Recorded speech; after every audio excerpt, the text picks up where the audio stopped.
Hello, third graders. Welcome. You have found lesson 2.9, part two. We're continuing where we left off with 2.9, talking about um, groups with equal groups and equal sharing. All right, so take a look at this math message here.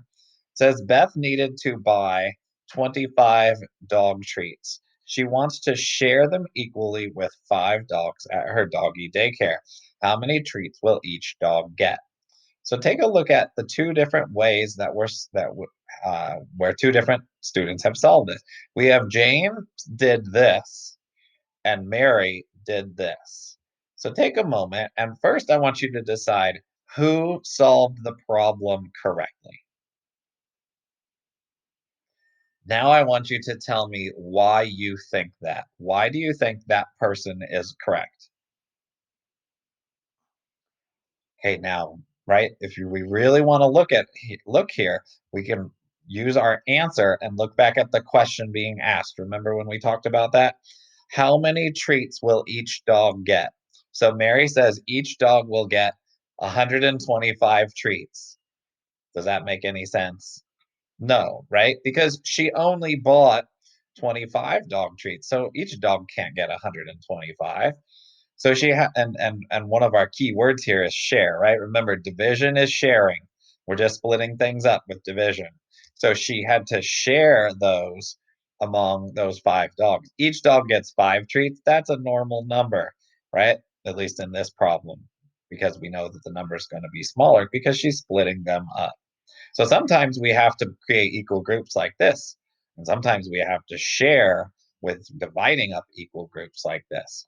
All right, now this is just some practice with just the straight numbers. So let's say we had 32 and we had to divide them into groups of four. Well, we would take our four groups and we would divide up 32 things. This is going to take me a while.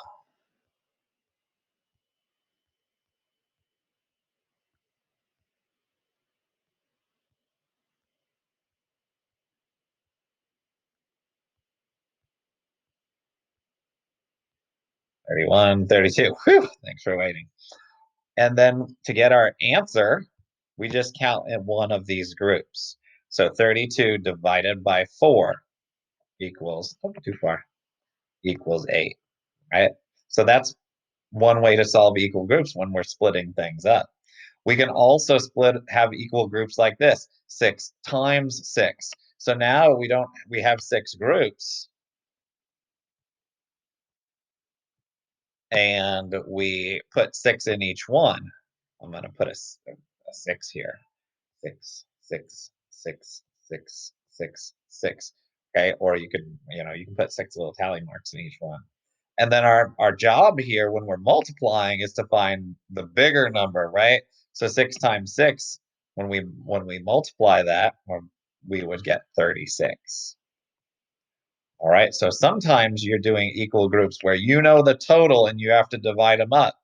Sometimes you're doing equal groups where you know the groups and how many are in each one, and you have to find the total. All right, here's one, actually two here for you to work on. I want you to find 28 divided by 7. Take a moment.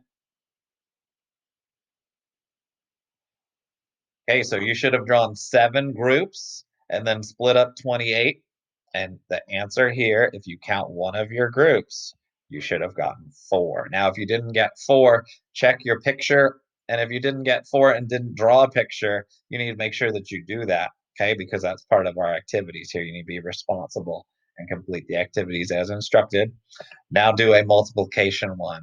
4 groups of 9. So draw yourself 4 groups, put 9 in each one, and then find the answer.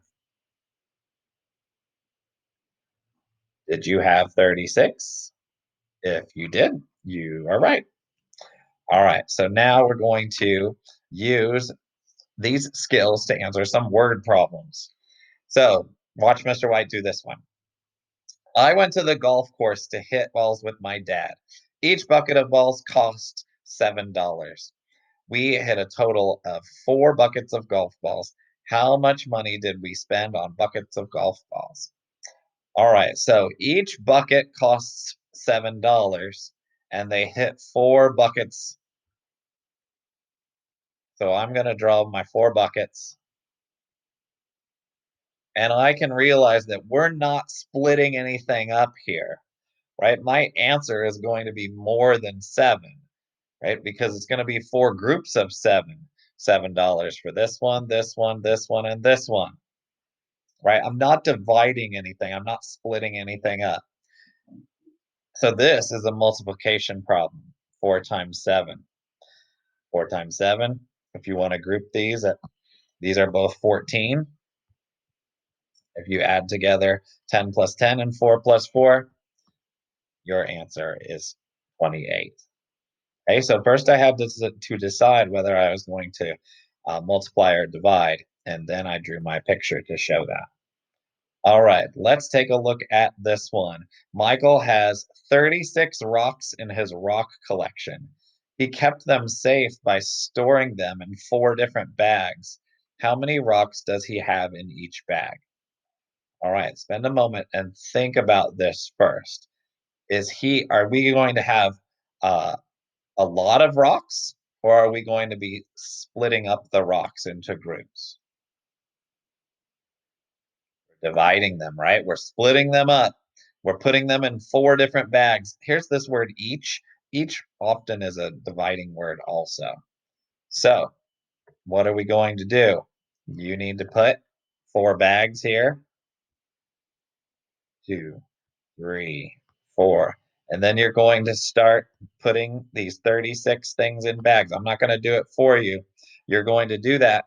And then I want you to count the number that are in here. Not two, right? Keep going. So 6, 7, 8, 9. Keep going till you get to 36.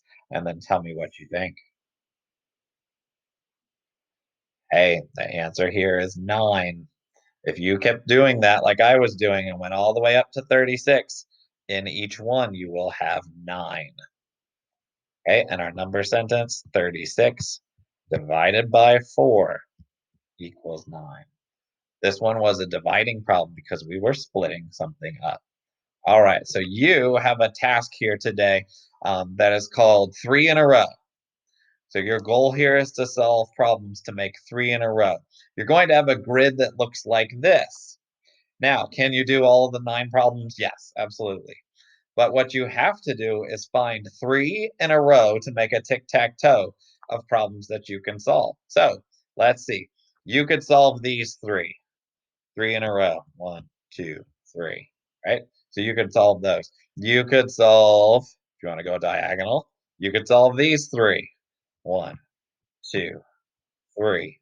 You could go sideways and solve these 3.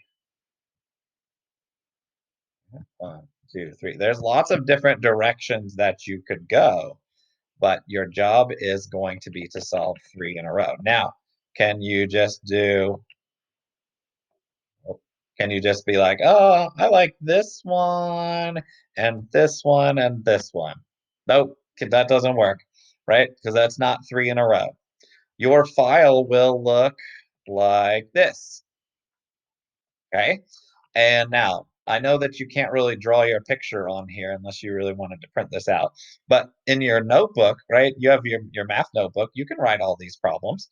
You don't have to write down all the words, but you should draw your picture and show your work there so that, and then when you type in your answer, you'll know you're right if you've got your picture and your work. Okay. And then you'll be submitting this. You'll have at least 3 of these done, 3 of them in a row. Like I said, you can do more if you want, right? If you want to go more than what is the minimum requirement, that's always a good thing.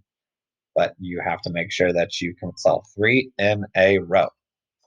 All right, third graders, that is all. We are working with equal groups and equal sharing problems and thinking about when we need to share things and when we need to make that number go bigger in multiplication.